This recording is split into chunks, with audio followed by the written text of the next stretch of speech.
Good evening. You're watching Lookuptv. My name is Louis. That means it's time for the news.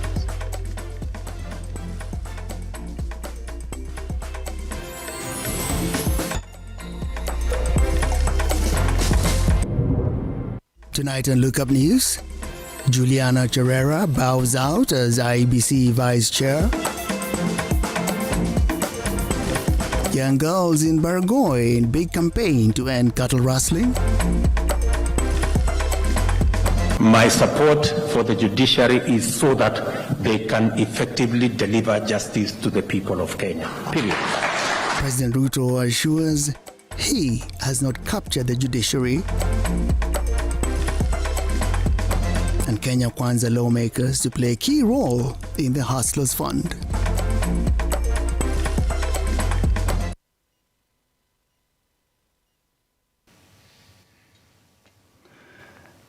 In what I would call a move purely of conscience, the Independent Electoral and Boundaries Commission Vice Chairperson Juliana Cherera has officially bowed out. Cherera has opted not to face a tribunal appointed by President Ruto to probe her conduct alongside 3 other commissioners after the results of the elections of August the 9th. Through a resignation letter addressed to President William Ruto earlier today, Juliana Cherera has expressed her gratitude for being allowed to serve as a commissioner and vice chairperson of the Independent Electoral and Boundaries Commission (IEBC), a role she notes allowed her serve Kenyans diligently and help the commission deal with corporate governance issues. In the letter, Cherera indicates that her decision alongside the other 3 commissioners to reject the presidential results announced by the poll's chairperson Wafula Chebukati was done out of goodwill, and I quote, "However, my cumulative actions done in good faith are unfortunately misjudged and misinterpreted. After careful consideration in consultation with my family and lawyers, I accept that my stay at the commission is no longer tenable and therefore choose to vacate." End of quote. Her decision comes days after President Ruto suspended her alongside Justice Nyang'aya, Irene Masit and Francis Wanderi, pending investigations by a tribunal chaired by Judge Agri Muchelule. The 4 have been accused for gross misconduct over their decision to reject the presidential results that were used to declare Ruto the country's 5th president. Cherera has joined Commissioners Justice Nyang'aya, who resigned on Friday last week, hours after being suspended by President William Ruto. It is not yet clear the fate of Commissioner Irene Masit and Francis Wanderi, who have not yet tendered their resignation letters, with many expecting them to follow the suit. Samia Dika, Lookuptv. There has been a lot of unrest. There's been a lot of violence, even death in this area. And now young girls from 2 warring communities, Samburu and Turkana, have decided to engage to transform with morans from cattle rustling to create a peaceful environment. They were speaking at an event organized by PeaceNet, where the CEO, Kumae Kihara, stated that the initiative involves the girls creating peace, and this is as important as it is instrumental to the growth of them and those around them. It is a peace event at Barangay that led to an engagement of young girls from Samburu and Turkana communities that are witnessing insecurities and cattle rustling cases.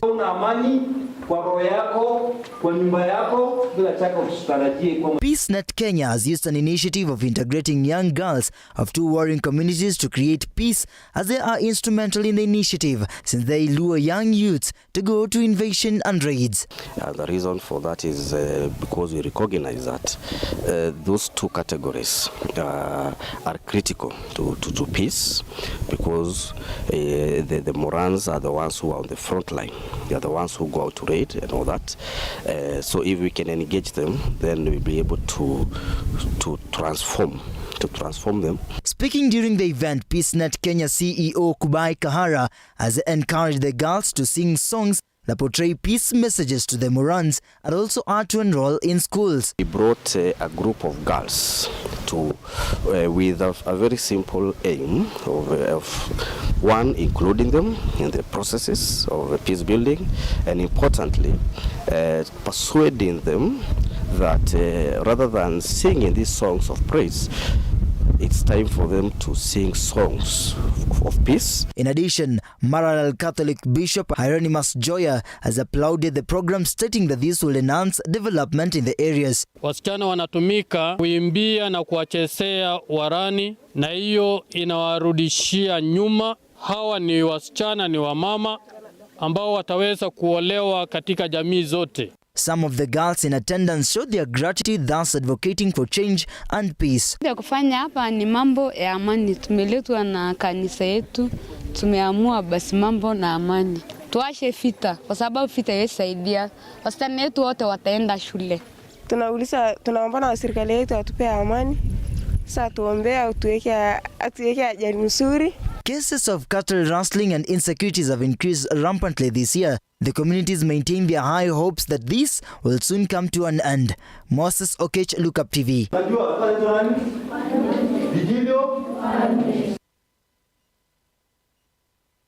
Kenya's judiciary remains a point of high interest, high concern, and this has made President William Ruto today deny claims that his government has captured the judiciary. They say this when presiding over the launch of the National Council on the Administration of Justice. This report was launched in Nairobi, where Ruto pledged support to the judiciary so as to boost its service.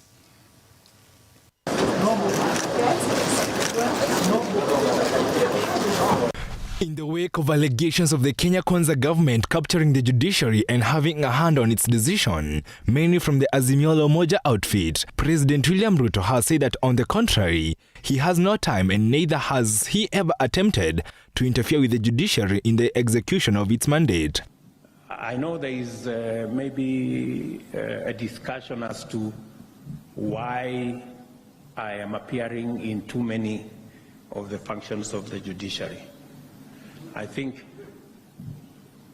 they can confirm to you that I have never put a telephone call to anybody to ask them to do nothing.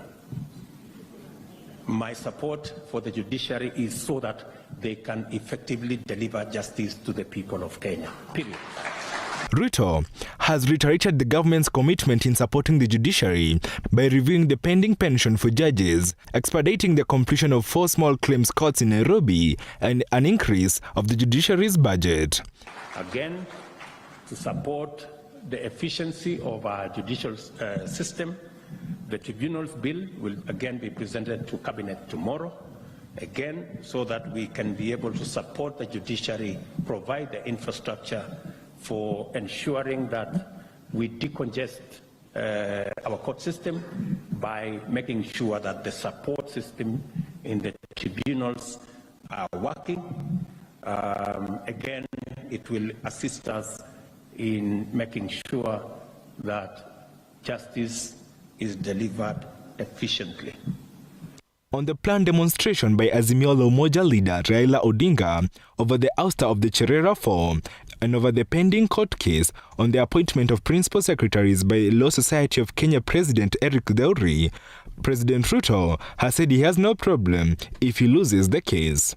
I am particularly pleased to see my friend Eric Theuri here, who took me to court the other day when I made some appointments. And I appreciate that it's the wheels of justice. And I'm very happy that he is not threatening to organize any demonstrations because he did not he did not win the case. On her part, Chief Justice Martha Koome has said that the judiciary is embracing the use of technology in delivering of its services and plans to scale the use of digital methods. We have looked at Your Excellency's policy on the bottom up, and this is what we are calling access to justice for the marginalized, the poor, and the underprivileged. The success achieved in the period is attributable to the collaborative and consultative approach adopted by actors within the justice sector, which has contributed to the more efficient and effective delivery of justice. Edwin John Mukora, Lookuptv. Kenya. Period. Simultaneously speaking and still riding very high on the wave of his recent launch, President William Ruto now says government will involve members of parliament in implementing the Hustlers Fund. And he now wants the legislature to take this seriously and help as ambassadors in talking about the fund.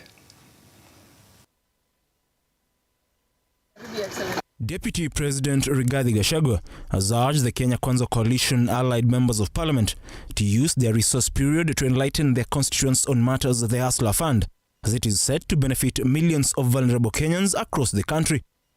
Hustler Fund has been rolled out, and the President wants, when you go for recess, to continue explaining to our people the way it is operating. And most importantly, to urge them to pay. You have heard these characters from the other side of Azimio telling people to borrow the money and not to pay, which is very retrogressive thinking. That should not happen in areas where you have been elected. And we are urging you to be the ambassadors of the Hustlers Fund. Speaking when he opened the National Assembly Majority Party Parliamentary Conference on Legislative Matters at Windsor Golf Club, the DP urged those who've benefited from the fund to pay on time to increase their limit, as the funds are released based on the creditor's trustworthiness. Talk to the business people, to the young people, to the hustler nation, that there is value in borrowing that money and keep on paying and increasing their chances to borrow more. Already, we are doing very well. More than 9 million people, as of this morning, have registered for the Hustler Fund. Another 3.7 million people have already borrowed money to the tune of 2.8 billion. And what is very, very encouraging is that already 124 million has already been paid back, which means that the concept has been well received and people are borrowing and paying. The second in command also urged the members of parliament to prioritize the construction of more classes in their constituencies, as grade 6 candidates who are set to join junior secondary schools will be based at their current primary schools. The President has asked me to inform you that it is his desire that we, the Kenya Kwanza formation, lead by example on the implementation of the junior secondary school, which you know the Presidential Working Party on Educational Reforms has recommended, and the President has agreed, that the junior secondary school will be domiciled in the primary school.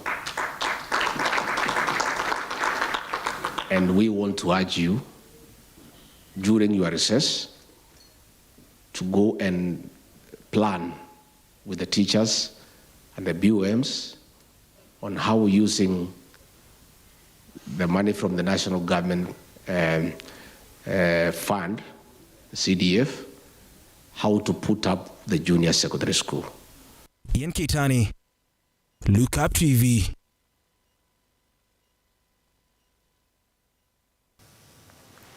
Deputy President there, Rigathi Gachagua, staying hard on message, driving home the key principles that will be the legacy in this administration.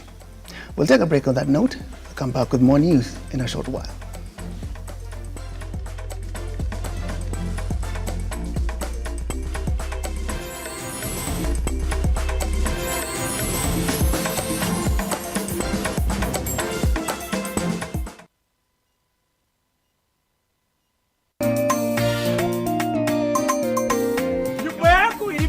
Nilipiga hesabu yangu nikapata nimekata gharama yangu na 50%. 50. Si hiyo ni Mungu. Asante Makiga. Katika chama wetu ya wamama, sisi nilinunua mashini ya Makiga. Yawa, si ndio hii matokeo? Ni maringa. Siri ya ujenzi, siri ni Makiga.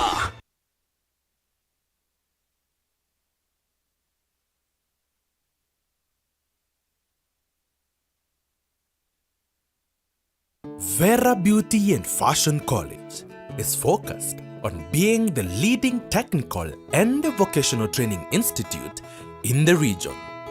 Our team possesses in-depth knowledge and extensive experience in the industry, offering thorough training in cosmetology, hairdressing, interior design, creative arts, training of trainers, nail technology, and fashion design. With branches in Nairobi, Thika, Meru, Eldoret, and now in Mombasa, our courses ensure that learners are completely equipped with knowledge, competency, and employability skills. Enroll today to be a part of a center of excellence.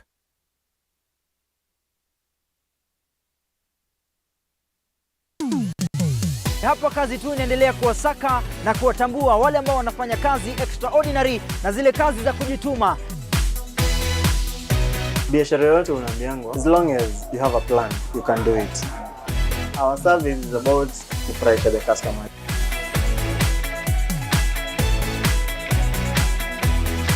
Mpenzi mtazamaji, hii ni hapa kazi tu.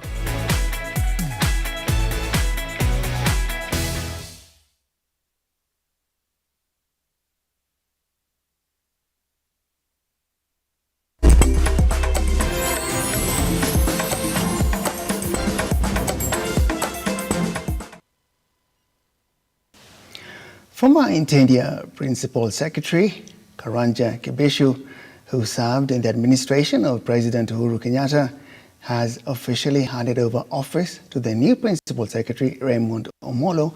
And while at the ceremony, Kibeshu said he managed to sweep out cartels in public offices while at work. This is a report for Sagas. After serving for years under the former President Uhuru Kenyatta's tenure, Interior PS Karanja Kibeshu's term in office came to an end.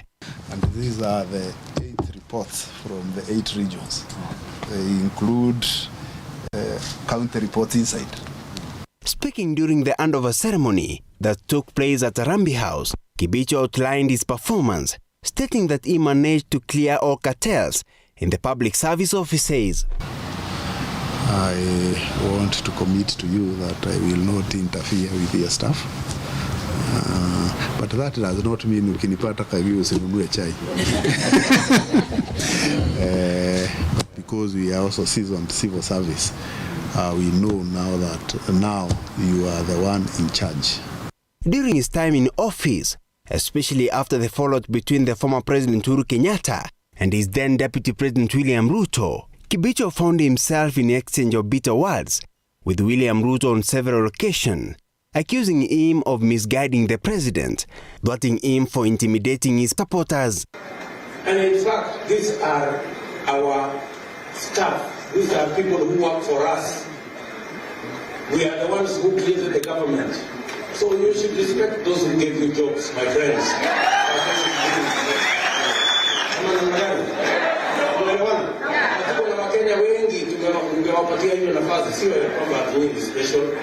In his first speech as the new Interior PS, Raymond Omolo stated that he will work closely with other public servants and with the Ministry of Interior to ensure that all is well. I might not do things the way you would want me to do them, just like you may also not do things the way I would want them done. But with time, we would appreciate and understand our styles of working and be accommodative. At least I would always want us to get middle ground in instances when there is a conflict in terms of how we want to undertake certain responsibilities. Raymond is among other 50 PSs who were appointed by President William Ruto. Shadrack Kareria, Lookuptv. You'll be seeing more of my face around. Police have now launched investigations into an incident in which one of their own was attacked and killed by thugs last Saturday night in Nakuru County. The policeman who was killed has been identified as Police Constable Harrison Onyoki Omwonga, 30 years of age, and is reportedly attached to Ruiru Reke squad. Kifika hapo stima line tukapatana na vijana wengine walikuwa zaidi ya 7 nao wakipanda. Sisi tukafikiria pia ni watu wamechelewa vile na sisi tumechelewa, pengine wametoka kuona ball. So walipofika karibu, mmoja akapita pande hii mahali nilikuwa, na kwa sababu huyu alikuwa this side, mimi nilikuwa this side, Aria alikuwa nyuma kidogo. Huyo sasa alipokuja upande wangu akachomoa silaha, akaniambia toa. So mimi kushtuka kumuuliza nini, ndio akanigonga kwa kichwa, nikaanguka chini. So hao walipoona ya kwamba nimegongwa, ikabidi sasa nikunitetea. So ndio hao walipozidi nguvu, kumbe walikuwa wanatembea, walikuwa wamejiami. So niliona mmoja alikuwa na kisu wakati niliamka na marungu. So nikaona huyu mahali alianguka, kwenda pale kumuuliza, akaniambia ako sawa.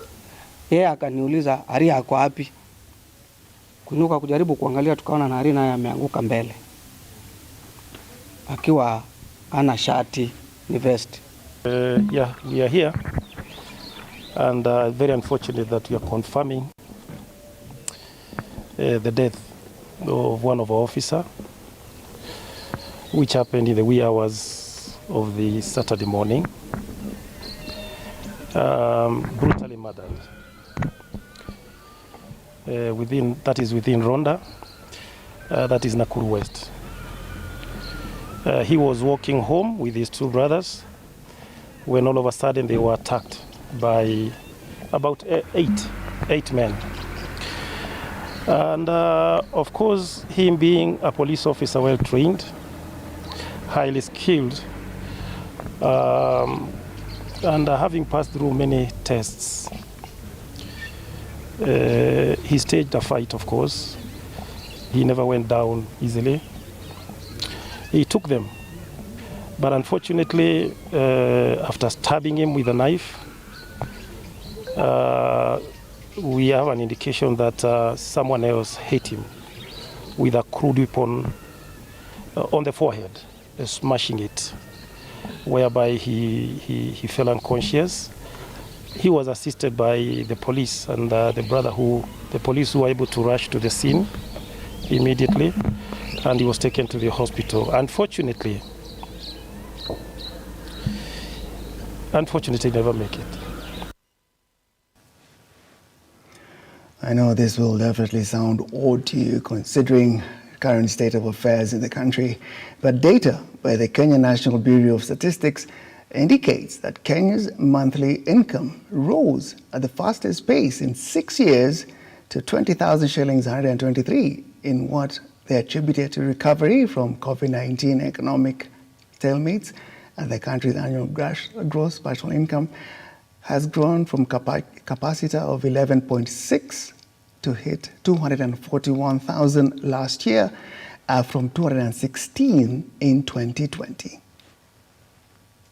With Kenya's economy still rebounding from the effects of the COVID-19 pandemic, the continued recovery continues to be reflected in Kenya's pay as income rose at a faster pace last year. Kenya's economy rebounded by 7.5% in 2021, which was a huge jump from the 0.3% contraction an year earlier. The country's economy has continued to grow at an average of 5.0% annually over the last decade, despite the contraction experienced in 2020, with campaigners indicating that the pay gap between the rich and the poor growing in the country.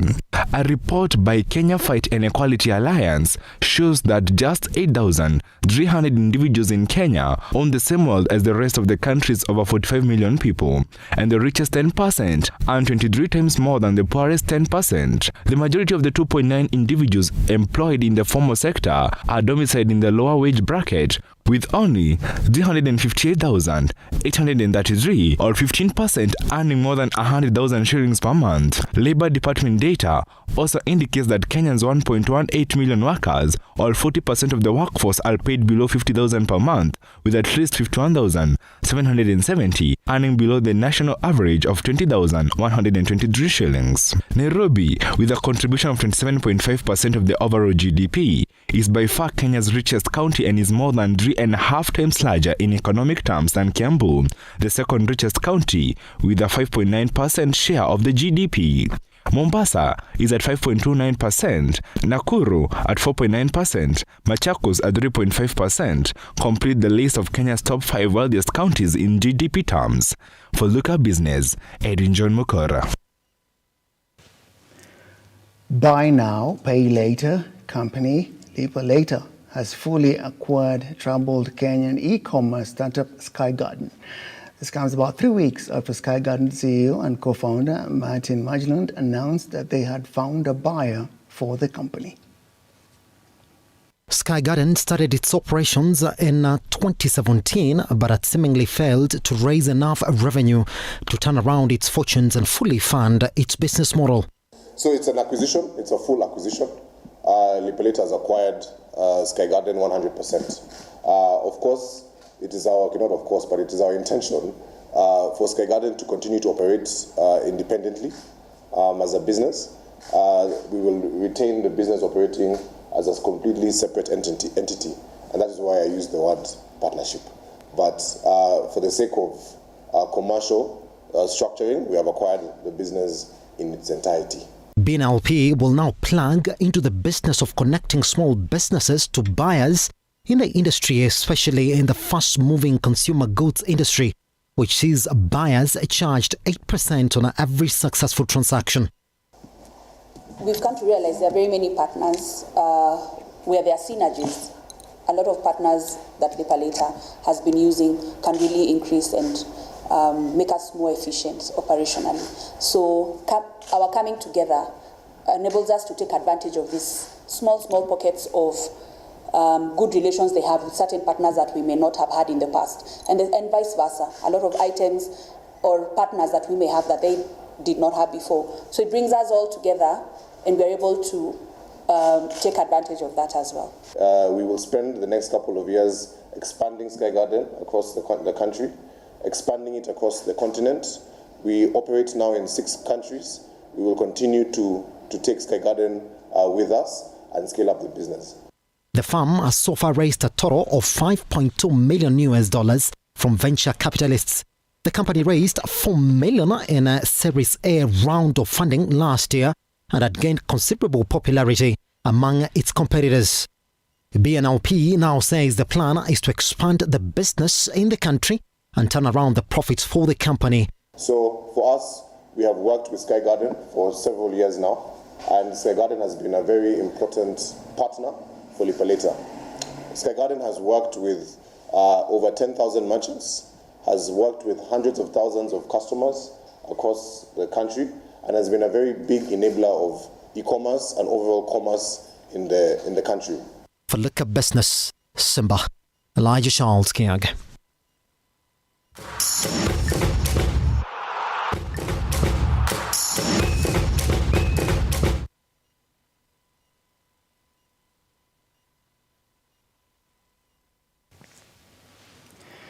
In the day's sport, a lot of activity over the weekend in football.